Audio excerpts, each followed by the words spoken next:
سڵاتان لەبێ بەڕێزانم هەر لە نێو کۆڕبەندی پەروەردەی کوردستان داین و زۆر بەڕێز مامۆستا ئەحمەد گەرمیان دەبێن. مامۆستا جان بەخێر بێ، زۆر بەخێر بێ. مامۆستا ئەحمەد گەرمیانی سەرۆکی یەکێتی مامۆستایانی کوردستان، ئەو کۆڕبەندە هاوشێوەی نە لە هەرێم و نە لە عێراق و تەنانەت لە هەرێمایەتیش تاکە و جیاوازە.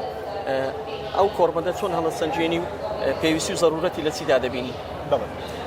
هەرێمی کوردستان بەردەوام دەستپێشخەری کردەوە بۆ نێرکردنەوە گۆڕانکاری و پرۆسی پەروەردەیەک لەوان لەو پرۆسانە کە پەیوەندی بە هەموو تاکێکی کورد هەیە لە هەرێمی کوردستانە و پەیوەندی بە سەرجەم سەرکەرەکانی تر هەیە بۆ لەبەر ئەوە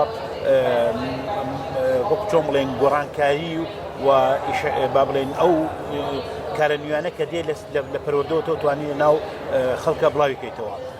وزارەتی پەروەردە هەرێمی کوردستان ئەم کارێک کردەوە، بەڕاستی کارێکی زۆر گرنگە، بە تایبەتی لەو کات و ساتەیە کە ئێمە پێویستیمان بە دانانی پرۆگرامی نوێیە، پێویستیمان بە ڕاهێنانی مامۆستایانە، پێویستیمان بۆ ئەوە پرۆسی پەروەردە زۆر بەرەو پێش ببینەوە و پەروەردەیەک بۆ هەمووان بێت و ئیش بۆ ئەو بکەین لە ئایندەیە پەروەردەیەکی باش بۆ هەمووان بێت. ئێمە لە هەرێمی کوردستانە کە جەنابی وەزیر لە وتارەکەی خۆیە کە وتارێکی زۆر گرنگیدا ئاماژەی بێکرد کە لە 92 تا ئێستا ئێمە ئیش لەسەر ئەو بابەتەکەین کە جگە لە کورد، سریان، تورکمان، ئاشوریەکان، تەنانەت عەرەبیش ئاماژەی بێکرد لە دوای هێرشەکانی داعش چۆن ئێمە پەروەردەمان دەستەبەر کردە بۆ هەمووان، نەک تەنها بە زمانی کوردی، بە هەموو زمانەکانی تر.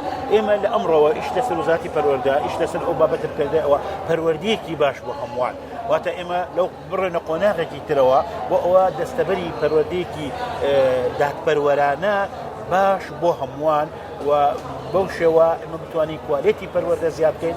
وزارەتی پەروەردە دەستبەشخەر بووە، دەبینین ئەو کۆڕبەندەی کردووە کە نە لە عێراقە ئەو امکانیەتی ئەو بۆ هەموو امکانیەتە ناتوان کۆڕبەندێکی وا بکرێتەوە. بەڵام لە هەرێمی کوردستان لەم بارودۆخە دارایی قودسە بۆ ئابڵقەی داراییەکە لەسەر هەرێمی کوردستانەوە تا ئێستا عێراق بریارەکانی بودجێ عێراقی جێبەجێ نەکردە، بەڵام دەبینین وزارەتی پەروەردە بۆ ئیمکانیەتە بەسیتەوە بەڵام تێ کۆڕبەندێکەکە و زۆر لە ژمارەیەکی زۆر لە پەروەردەکان لە هەموو جیهان بەشدارە بن و لێرا دێن گفتوگۆکەن لەسەر پێشکەوتنی پەروەردە.